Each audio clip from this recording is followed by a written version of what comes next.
Assalamualaikum warahmatullahi wabarakatuh. Apa kabar teman-teman semuanya? Semoga senantiasa sehat dan selalu dalam lindungan Allah ya.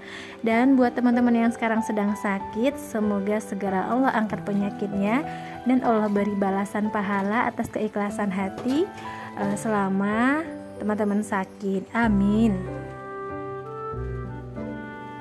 Oke, hari ini Uma mau nyuci piring dulu yang semalam gak sempat dicuci. Jadi kalau mau masak itu emang Uma wajibkan nyuci piring dulu ya teman-teman, biar lebih luas gitu pemandangan, gak terganggu sama piring-piring yang menumpuk. Jadi masaknya itu jadi lebih semangat. Nah, setelah nyuci piring, Uma langsung mau bikin bakwan campur-campur gitu, habisin sisa stok kulkas juga, karena emang sisa stok kulkas Uma itu udah menipis, jadi harus mutar otak gimana supaya semuanya itu terpakai dan gak mubazir, karena ini juga salah satu yang paling penting biar budget kita itu cukup ya teman-teman.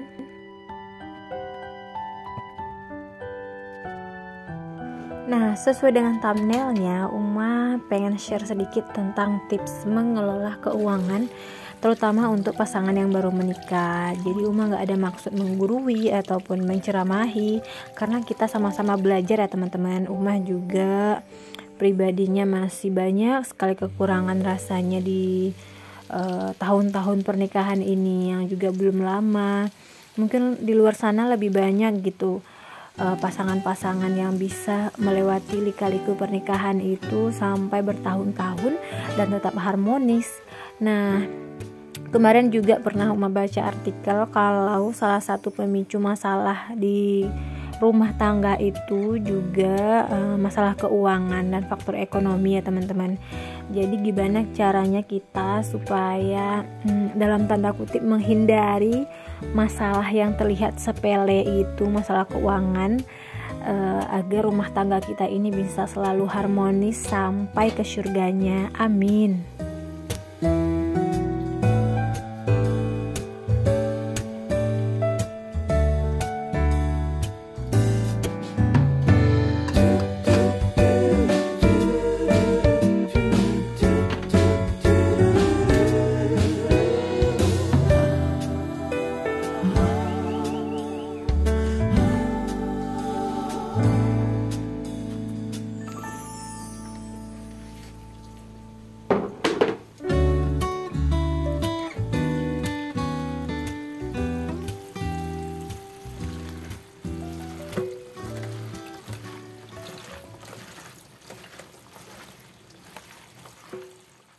Oke, kembali lagi ke topik yang tadi tentang gimana sih mengatur keuangan di tahun-tahun pertama pernikahan.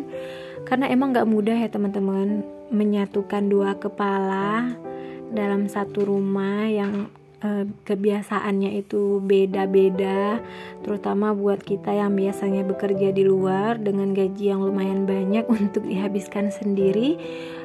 Sekarang semuanya serba dihitung gitu ya teman-teman.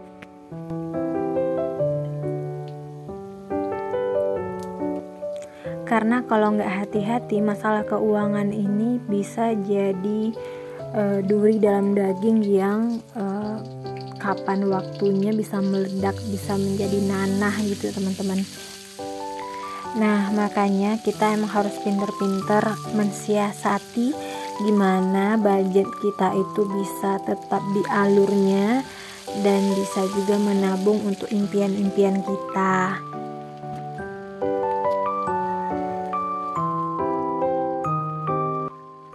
Yang pertama harus kita lakukan adalah diskusikan kebutuhan prioritas. Nah, kebutuhan prioritas ini yang gak bisa kita lewatkan per bulannya, misalnya tagihan, terus cicilan ataupun sewa rumah, listrik dan lain sebagainya.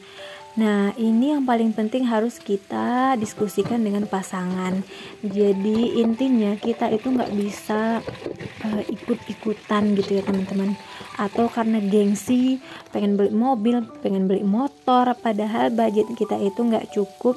Jadinya keuangan kita jadi keteteran, terus berakibat juga kita jadi lebih mudah emosi, merasa nggak cukup, kurang bersyukur. Makanya di awal bulan itu kita harus diskusikan kepentingan apa sih yang harus kita bayar dari gaji yang baru kita terima itu, teman-teman. Tapi di atas segalanya yang paling penting itu adalah rasa bersyukur ya teman-teman. Nah, walaupun kesannya ini simpel dan sepele, tapi coba teman-teman selalu berdoa di setiap sholat ataupun di setiap waktu teman-teman untuk berdoa, gimana supaya pernikahan kita ini dilimpahkan keberkahan, rezeki yang berkah. Jadi keberkahan menikah itu sebenarnya ketika kita merasa cukup dengan segalanya, merasa senang dalam kekurangan.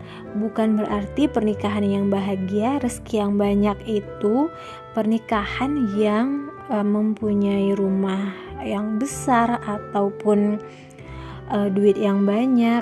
Apalagi kalau kita hanya melihat dari foto-foto yang tersebar di sosial media ya teman-teman. Jadi kita nggak bisa mematok si fulan itu bahagia, terlihat mereka sering jalan-jalan misalnya. Nggak bisa ya teman-teman, karena keberkahan sesungguhnya itu ya kita rasakan sehari-hari di rumah, hanya kita yang tahu gitu ya teman-teman.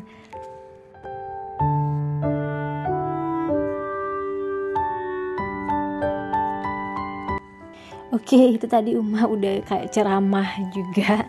Lanjut ke poin nomor 2. Yang paling penting kita atur itu setelah diskusi kebutuhan prioritas, teman-teman wajib membudgetkan target bulanan ataupun kebutuhan teman-teman.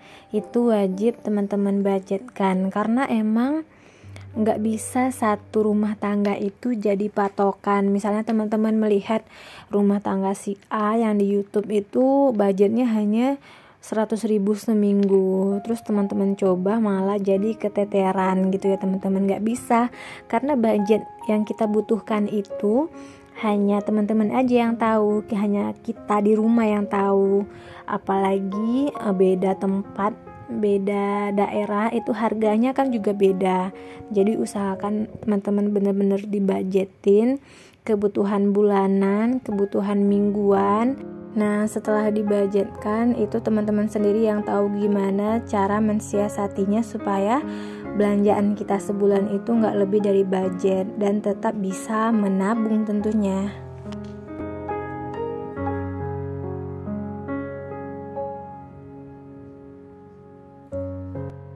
Nah, selanjutnya tips yang ketiga itu kita harus tunjuk bendahara di dalam rumah tangga kita. Jadi nggak harus istri gitu ya teman-teman. Kalau misalnya suami jauh lebih bagus dalam mengelola keuangan, ya nggak apa-apa, suami aja yang megang keuangan. Tapi tentunya tetap harus memenuhi hak-hak dan kebutuhan istrinya. Sebaliknya juga gitu ya teman-teman. Kalau misalnya duit belanja atau semua gaji Pak Su itu dipegang oleh istri, tetap aja kita juga harus beri duit untuk suami. Dan yang paling penting bendahara di sini itu harus di antara suami dengan istri, bukan orang ketiga, maksudnya bukan orang tua, bukan mertua juga. Nah, untuk tips yang keempat yaitu 1 wadah utama. Ini mungkin sambungan dari menunjuk bendahara tadi. Jadi kalau misalnya suami yang lebih bagus dalam mengatur keuangan, ya semua budget atau keuangan dalam rumah tangga kita itu lebih baik dipegang oleh suami. Atau sebaliknya, ketika istri yang lebih bagus, yang lebih hemat mengatur keuangan, jadi lebih baik juga kalau semua budget yang kita keluarkan itu dipegang oleh istri. Dalam tanda kutip dipegang ya teman-teman, bukan dimiliki sepenuhnya.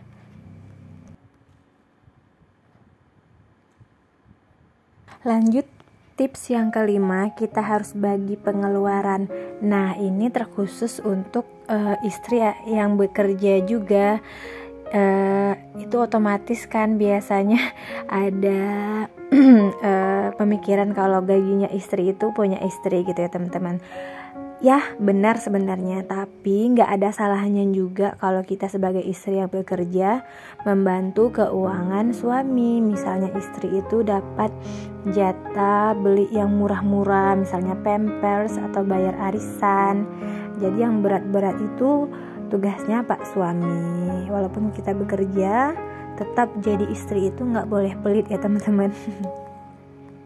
Oke, tips yang keenam itu menabung. Nah, menabung ini nggak harus banyak berjuta-juta per bulan gitu, enggak ya teman-teman. Jadi menabung itu minimal 10% dari pendapatan kita. Misalnya pendapatannya 3 juta, berarti 10% dari 3 juta itu 300.000. 300.000 ini bisa kita tabung atau jadi dana darurat yang bisa dipakai kalau misalnya sakit dan lain sebagainya. Oke, ini poin yang paling penting ya teman-teman, yaitu terbuka terhadap pasangan masing-masing.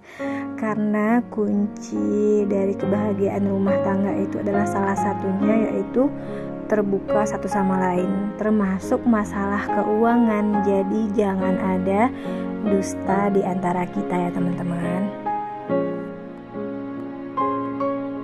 Poin yang terakhir yaitu evaluasi.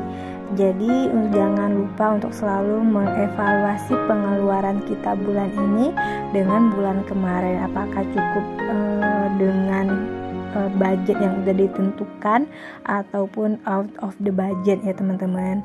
Terus juga banyak kok akun-akun ataupun channel YouTube yang ngasih tahu gimana sih mengelola keuangan rumah tangga. Karena yang paling penting di rumah tangga kita itu apa tadi? Rasa bersyukur atas segala nikmat dan rezeki yang udah Allah berikan di rumah tangga kita teman-teman.